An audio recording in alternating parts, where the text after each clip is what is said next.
तो अब राजमिस्त्री की तरह महिलाएं बनेंगी रानी मिस्त्री। राजमिस्त्री का क्या काम होता है आप सभी को पता है। अब इस फील्ड में महिलाओं को भी जोड़ा जा रहा है। तो झारखंड में तो पहले से ही राजमिस्त्री का काम महिलाएं कर रही हैं, जिन्हें रानी मिस्त्री कहा जा रहा है। और अभी उत्तर प्रदेश में भी यह पहल शुरू हो चुकी है। तो उत्तर प्रदेश में भी जो महिलाएं हैं वो राजमिस्त्री का काम करेंगी, जिन्हें रानी मिस्त्री कहा जाएगा।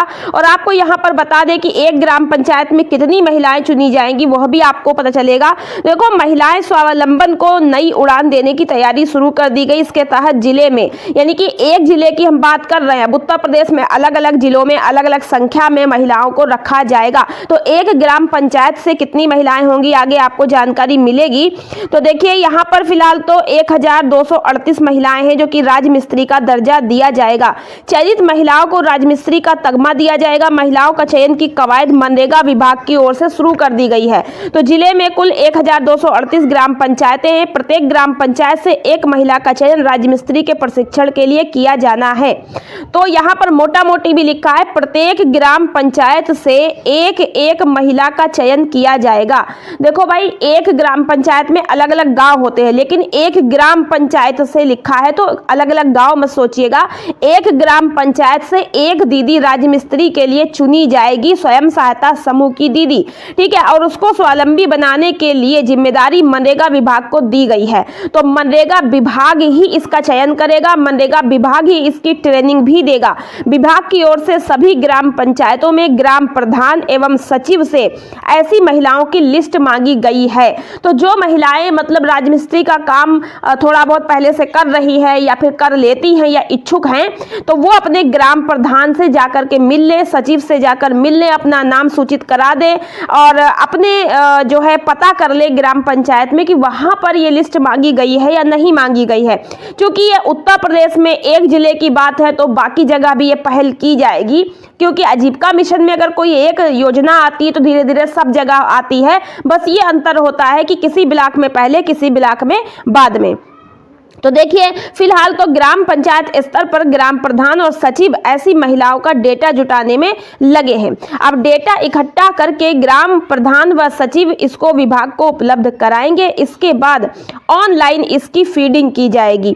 जो दीदी चयनित होगी उसका ऑनलाइन पोर्टल पर फीडिंग होगा रानी मिस्त्री के पद के नाम से, और ताकि उसकी पूरी व्यवस्था और पारदर्शिता को देखा जा सके।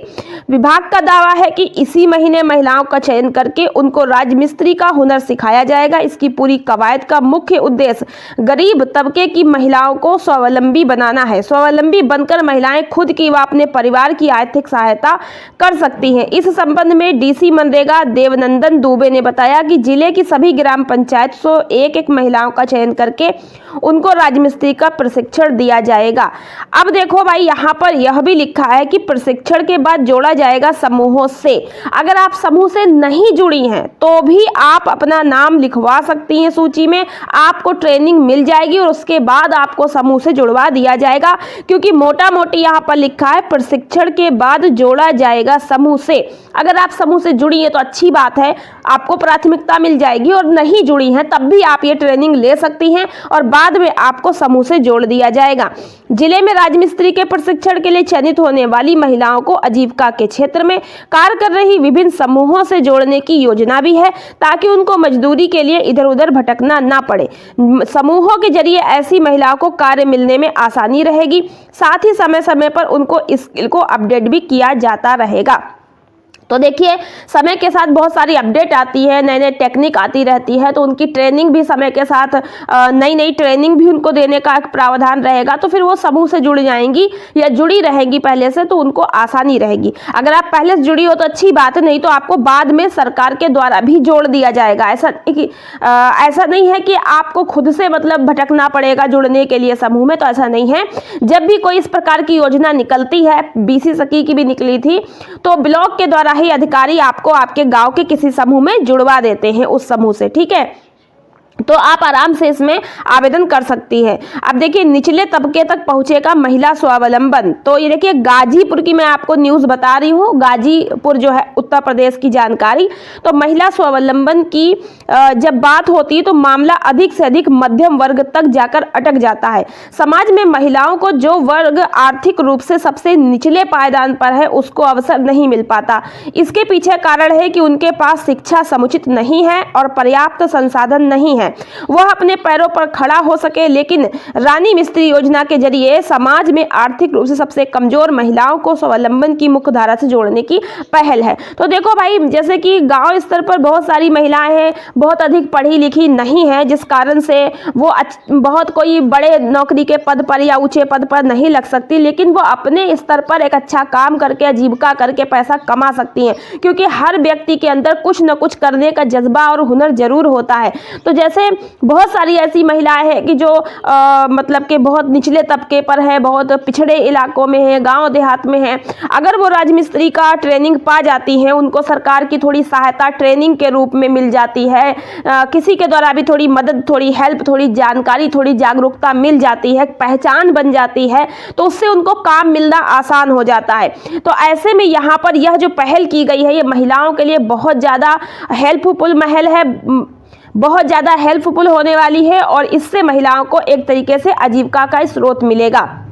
अब देखिए, जब महिलाएं राजमिस्त्री बन जाएंगी तो वो काम कैसे मिलेगा, कहाँ काम मिलेगा, ठीक है। तो देखिए, अगर समूह से जोड़ दिया जाएगा, समूह में अगर कोई महिला को कोई घर में किसी के कोई काम है तो वो पता रहेगा ना कि रानी मिस्त्री हैं, वो दीदी रानी मिस्त्री हैं, तो उनको बुला लिया जाएगा। तो इससे एक पहचान हो जाएगी, काम मिलना आसान हो जाएगा। और यहाँ पर आप देख सकते हैं कि झारखंड में पहले से ही 50,000 रानी मिस्त्रियों ने पुरुषों के वर्चस्व वाले पेशे में गाड़ा है झंडा। पीएम मोदी भी बढ़ा चुके हैं हौसला। तो कोई भी काम अगर आप करते हो तो कहीं ना कहीं उसमें आपको बेस्ट करने का जज्बा आ ही जाता है जब आप उससे जुड़ जाते हो। तो झारखंड की महिलाएं खेती, किसानी, ज्ञान, विज्ञान, सरकारी नौकरी ये सब तो कर ही रही थी। गाँव की जो बहुत ही पिछड़े इलाकों की महिलाएं हैं, अब राजमिस्त्री का काम पुरुष ही करते थे, लेकिन अभी यह काम राजमिस्त्री का महिलाएं भी करने लगी हैं। और झारखंड में पहले से ही यह महिलाएं काम कर रही हैं, 50,000 लगभग। अभी उत्तर प्रदेश के गाजीपुर में भी यह आ गया है योजना और इसके अंतर्गत महिलाओं का चयन किया जा रहा है। तो काम वही करना है, राजमिस्त्री का काम करना है आप सभी को। बट महिला जब चुनी जाएगी तो उसको रानी मिस्त्री लोग कहते हैं, ठीक है। पहले से भी बहुत सारी महिलाएं जुड़ी हैं, जिनमें से एक ये है, रानी मिस्त्री के पद पर कार्य कर रही हैं। और इतना ही नहीं, रानी मिस्त्री के बाद अब खूंटी में रानी बढ़ई भी महिलाएं बन रही हैं। बढ़ई का काम होता है लकड़ी का, कारपेंटर का काम होता है। तो खूंटी में जो है स्वयं सहायता समूह की महिलाओं को बढ़ई के काम की भी ट्रेनिंग दी जा रही। तो कुल मिला के देखें, यहाँ पर समानता काफ़ी ज़्यादा बढ़ रही है, पुरुषों के कामों में भी महिलाओं को करने का अवसर मिल रहा है। तो इसी तरह से देखिए, समूह में बहुत सारे ऐसे काम आएंगे जिसमें महिलाओं को जोड़ा जाएगा, ट्रेनिंग दी जाएगी। ऐसे काम जो केवल अभी तक पुरुष कर रहे थे, लेकिन अभी महिलाएं भी उस काम को करना शुरू कर दी हैं। तो इस तरीके से आपने देखा कि बढ़ई का जो काम है वो खूंटी में फिलहाल चल रहा है। अभी अगर राजमिस्त्री का काम उत्तर प्रदेश में आ चुका है तो अब बढ़ई का भी इस तरीके से आएगा। यानी कि जो चीजें स्वयं सहायता समूह में अन्य राज्यों में चल रही है, पहले से चल रही है, झारखंड हो, बिहार हो, अन्य जगह अगर ये चल रही है, तो स्वयं सहायता समूह तो पूरे भारत में सब एक ही तरीके से है, क्योंकि NRLM केंद्र की योजना है जो कि अलग अलग राज्यों में अलग अलग नाम से चल रही है। तो NRLM यानी कि राष्ट्रीय ग्रामीण आजीविका मिशन, NRLM गरीबी उन्मूलन योजना, स्वयं सहायता समूह, ये राज्य नहीं, ये केंद्र की योजना है, केंद्र से चलाई जा रही योजना है। इसलिए अलग अलग राज्यों में योजना जो है समय अंतराल पर आती है, कहीं पहले कहीं बाद में, जैसी आवश्यकता होती है उनके गरीबी उन्मूलन को लेकर योजनाएं बनाई जाती हैं कि किस प्रकार से हम ग्रामीण क्षेत्र के लोगों को गरीबी से बाहर निकाल सकते हैं, कौन कौन सी आजीविका इनको उपलब्ध करा सकते हैं, क्या क्या ऐसे काम है जो ये कर सकते हैं। वो संभावनाएं देख करके उन बातों को सोचकर प्रोजेक्ट बनाए जाते हैं और फिर महिलाओं को इसमें ट्रेनिंग दी जाती है। तो आशा करते हैं कि यह जानकारी आपको काफ़ी ज़्यादा पसंद आई होगी। वीडियो पसंद आई है तो लाइक और शेयर जरूर से कर दीजिएगा। चैनल पर पहली बार आए सब्सक्राइब कर लीजिएगा, और अगर अभी तक सब्सक्राइब नहीं करा है तो भी कर लीजिए। बेल आइकन को प्रेस करके ऑल वाली बेल आइकन जरूर से प्रेस कर लीजिएगा, तभी आप हमारी हर नई वीडियो पहले से पहले देख पाएंगे। तो आज की वीडियो में इतना ही, धन्यवाद।